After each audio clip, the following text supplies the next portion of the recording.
ବନ୍ୟା ମୁକାବିଲାରେ ସରକାର ବିଫଳତାକୁ ନେଇ ବିଜେଡ଼ିର ସାମ୍ବାଦିକ ସମ୍ମିଳନୀ। ଉପମୁଖ୍ୟମନ୍ତ୍ରୀ ପ୍ରଭାତୀ ପରିଡ଼ା ଆଜି ଭୋଗରାଇ ଓ ବାଲିଆପାଳ ବନ୍ୟାଞ୍ଚଳ ଗସ୍ତ ପ୍ରସନ୍ନ ବୋଲି ଅଭିଯୋଗ କରିଛନ୍ତି ବିଜେଡ଼ି ବିଧାୟକ। ବନ୍ୟା ବିପନ୍ନଙ୍କୁ ଏପର୍ଯ୍ୟନ୍ତ କୌଣସି ରିଲିଫ୍ କିମ୍ବା ସରକାରୀ ସହାୟତା ପାଇନଥିବା ବେଳେ ଉପମୁଖ୍ୟମନ୍ତ୍ରୀ କେବଳ ଫଟୋ ଉଠାଇବାକୁ ଆସିଥିଲେ ବୋଲି ଅଭିଯୋଗ କରିଛି ବିଜେଡ଼ି। ଭୋଗରାଇ ବ୍ଲକର 10ଟି ପଞ୍ଚାୟତ ଏବଂ ବାଲିଆପାଳ ବସ୍ତା ଜଳେଶ୍ୱର ବ୍ଲକ ଶତାଧିକ ପଞ୍ଚାୟତ ବନ୍ୟାରେ ବହୁ ସମସ୍ୟାର ସମ୍ମୁଖୀନ ହୋଇଛନ୍ତି। କିନ୍ତୁ ସେ ଆଜି ଭୋଗରାଇ ଗସ୍ତରେ ଆସି ଭୋଗରାଇ ଲକ୍ ନିକଟରୁ ସ୍ପିଡ୍ ବୋଟ୍ ଯାଇ ବନ୍ୟା ଛାଡ଼ିଥିବା ବାଉଁଶକଣା ଗାଁରେ ପହଞ୍ଚିଥିଲେ।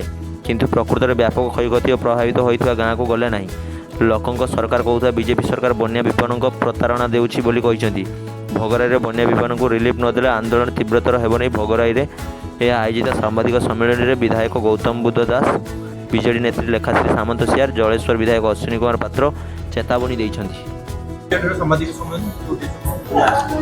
देखु गत प्राय 10 दिन है आमर भोगराई अंचल सुवर्णरेखार बन्या उबुटुबु हो 10 दिन भितर 2टी बड़ बन्या आसला एवं ये बन्या को मुकाबिला करिबारे बा बन्यार प्रस्तुति करिबारे राज्य सरकार संपूर्ण भाव में विफल होती।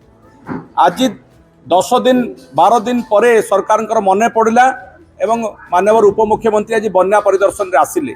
सी भी जोटी परिदर्शन कले से अंचल रे आ बन्या पानी नाही। बन्या एबे भी आमको हंतसंत करुच्ची। आम लोक वर्तमान भी प्राय 14टी पंचायत रे लोक पानी घेर रे अछंती। लोक दुख दुर्दशा भितर अछंती। एमाने केवल प्रहसन करिकरी केवल बन्या समय आसी खाली फोटो उठा जीवो, सरकार को रिपोर्ट करा जीवो, एति पई बोधुए आछंती। आज पर्यंत देखा नथिला, बन्यार सूचना मध्य आसिला नाही यथा समय रे, आ बन्यार मुकाबिला करिया पई रिलीफ मध्य आसु नाही। रिलीफ प्रदान क्षेत्र में सरकार विफल होती। चूड़ा गोटे परिवार को 300 ग्राम चूड़ा देकरी माने बाहबा नवा को चेष्टा करुँ निंदा करुचु।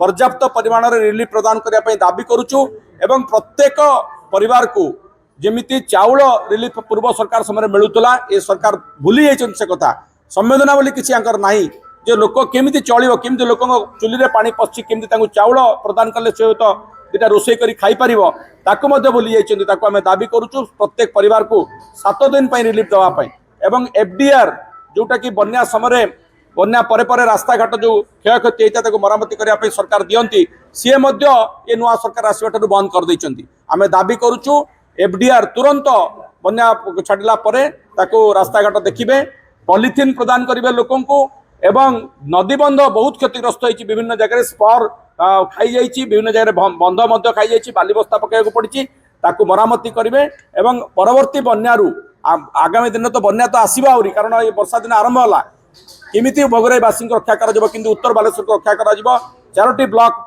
को बन्या प्रवणरू बन्या विभीषिकार केमती रक्षा कर जत्नवान हेबे। जदि न हेबे आमे आगामी दिन में आपको नहीं बड़ धरण आंदोलन तैयारी करा